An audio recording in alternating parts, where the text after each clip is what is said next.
Hello guys, क्या आप भी अपने लॉस को रिकवर करना चाहते हैं? अगर हाँ तो ये वीडियो आपके लिए है, क्योंकि इसमें मैं आपको कोई इंडिकेटर नहीं बताने वाला हूँ, कोई ऐसी चीज़ नहीं बताऊंगा जो आपका यहाँ पे टाइम वेस्ट करे।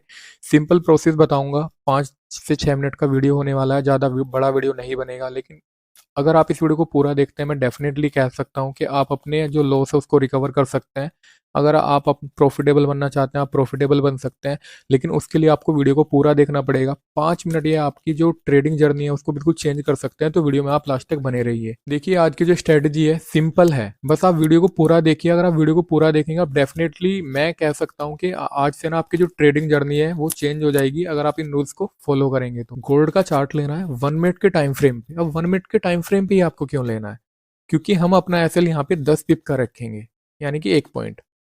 हम पॉइंट कैलकुलेट नहीं करेंगे, केवल पिप्स कैलकुलेट करेंगे। आपको पता है कितने पॉइंट पे कितने पिप्स होते हैं। ओके, हम यहाँ 1 मिनट का टाइम फ्रेम यूज करेंगे, क्योंकि हम यहाँ जो एसएल रखेंगे वो 10 पिप का रखेंगे और टारगेट रखेंगे हम यहाँ पे 100 पिप का। जी हाँ, बिल्कुल आपने सही सुना। हम जो कैलकुलेट करेंगे वो 1:10 पे करेंगे, और मैं आपको बताऊंगा कैसे आप यहाँ पे प्रॉफिट बना सकते हैं इस सिंपल से और इस रिस्क रिवॉर्ड को रख के।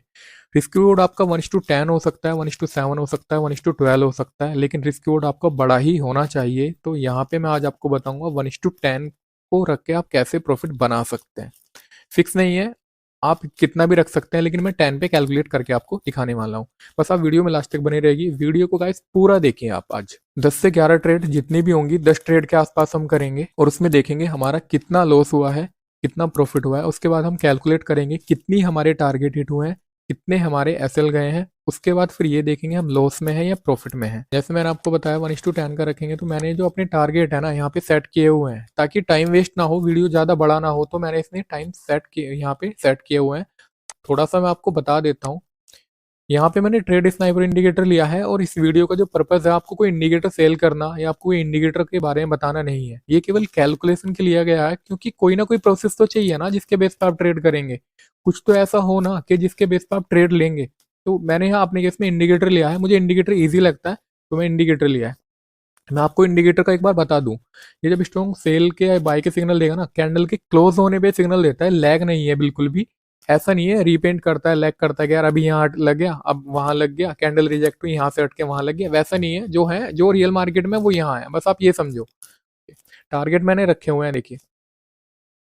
तो अभी देखते हैं कितने हमारे एसएल हिट हुए हैं और कितने टारगेट। ओके, सबसे पहले हम एसएल यहाँ पे काउंट करते हैं।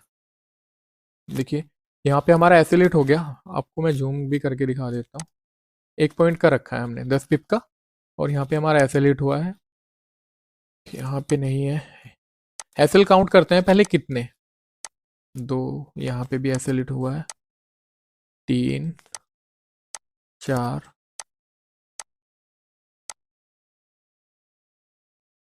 यहाँ पे हमारा ये भी एसएल हिट हो गया। 5, 6,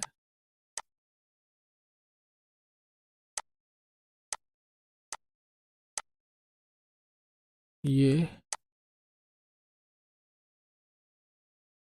100 पिप पे पहुंचा ही नहीं, तो हम इसको भी एसएल में काउंट कर लेते हैं। ठीक है, हमारे 7 एसएल हिट हो गए। 7 एसएल हमारे हिट हुए हैं, याद रखना आप। अब हम देखते हैं टारगेट हमारे कितने हिट हुए हैं। ओके, टारगेट देख लेते हैं कितने हिट हो गए। 7 हमारे एसएल यहाँ पे चले गए हैं। टारगेट कैलकुलेट करते हैं। ओके, एक एक देख लीजिए आप अच्छे से, एसएल नहीं लगा। कैंडल के क्लोज होने पे एंट्री लिए। 1,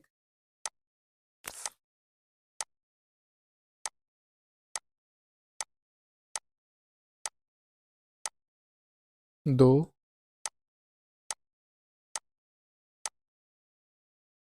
3, 4। ओके, 4 हमारे यहाँ पे टारगेट हिट हुए हैं। जो हमारा रिस्क रिवॉर्ड था वो कितना था, 1:10। ठीक है,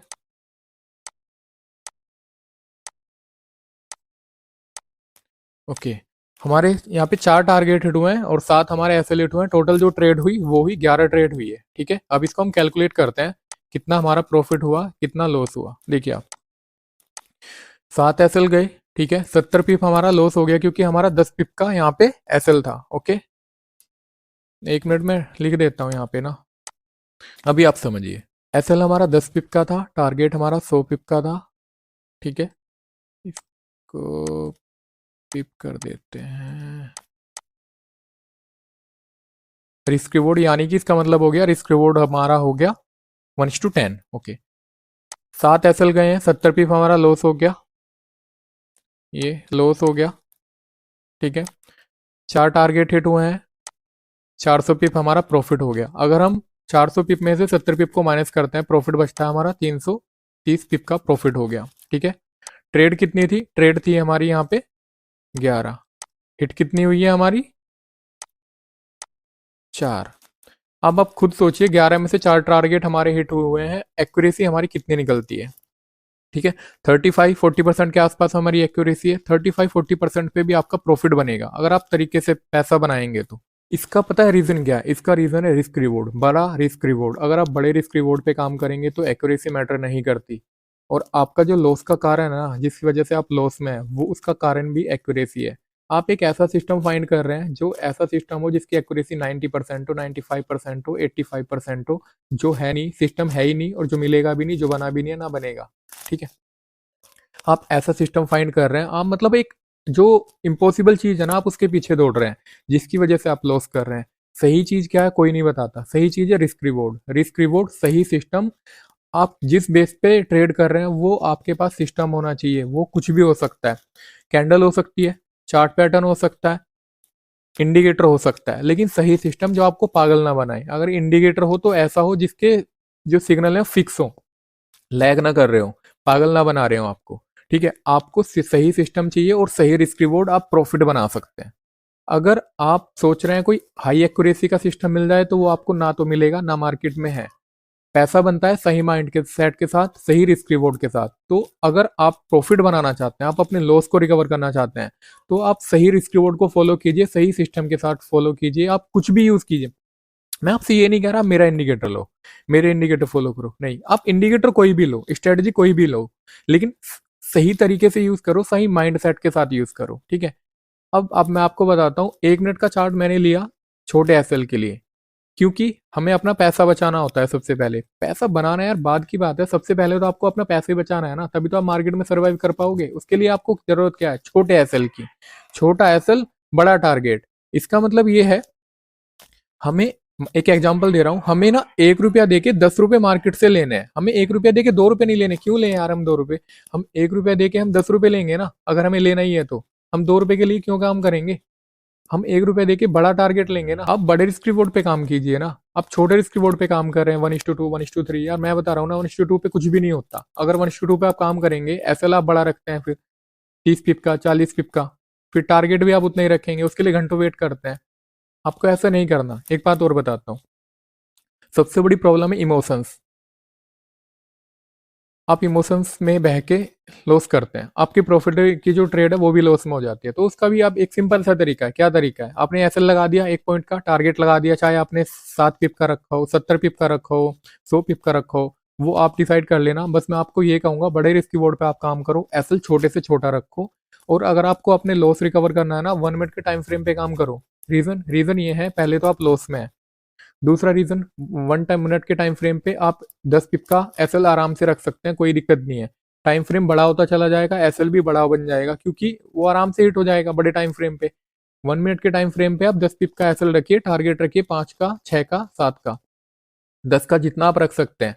वो आप एक बार देखेंगे, प्रैक्टिस करेंगे तो आपसे हो जाएगा। ठीक है, एसएल लगा दिया, टारगेट लगा दिया, उसके बाद आपको क्या करना है ना, आप विंडो क्लोज कर दो ना, मत देखो। क्योंकि यार पोजीशन देखोगे तो आपको ट्रेड होगी नहीं आपसे। क्योंकि यार इंसानी जो दिमाग है ना, उसमें इमोशंस हैं, और इमोशंस से आप नहीं भाग सकते। वो आपके अंदर आएंगे ही नहीं, वो रहेंगे ही रहेंगे, और वो आपको लॉस भी करवाएंगे। एसएल आपने लगा दिया, टारगेट आपने लगा दिया, विंडो क्लोज कर दो। 2 ही कंडीशन होंगी ना, या तो आपका एसएल हिट हो जाएगा, या आपका टारगेट हिट हो जाएगा, या मार्केट बीच में चल रहा होगा। ये बस 3 कंडीशन होगी, फोर्थ कंडीशन कोई बनेगी ही नहीं। जब आप एसएल देने के लिए तैयार हैं तो डरने वाली बात ही नहीं है। यार एसएल क्रॉस करके वो आपका ज्यादा पैसा थोड़ी ना खा जाएगा, तो विंडो क्लोज कर दो आधे 1 घंटे के लिए। कर दिया, उसके बाद देख लो, या तो आपको एसएल मिलेगा, या टारगेट मिलेगा, या मार्केट वहीं पे घूम रहा होगा। 3 ही कंडीशन होगी ना, लेकिन इमोशंस तो नहीं आएंगे ना आपके बीच में। अगर टारगेट हिट होगा तो पूरा टारगेट आप लेंगे ना, एसएल हिट होंगे तो अब आप देने के लिए तैयार है पहले से ही। समझिए आप बात को। इसलिए आप, अगर आप लॉस रिकवर करना चाहते हैं तो सही रिस्क रिवॉर्ड, सही प्रोसेस को फॉलो कीजिए, एक्यूरेसी के पीछे मत भागिए। गाइस, अगर आपको वीडियो अच्छी लगी है तो चैनल आप हमारा सब्सक्राइब कीजिए।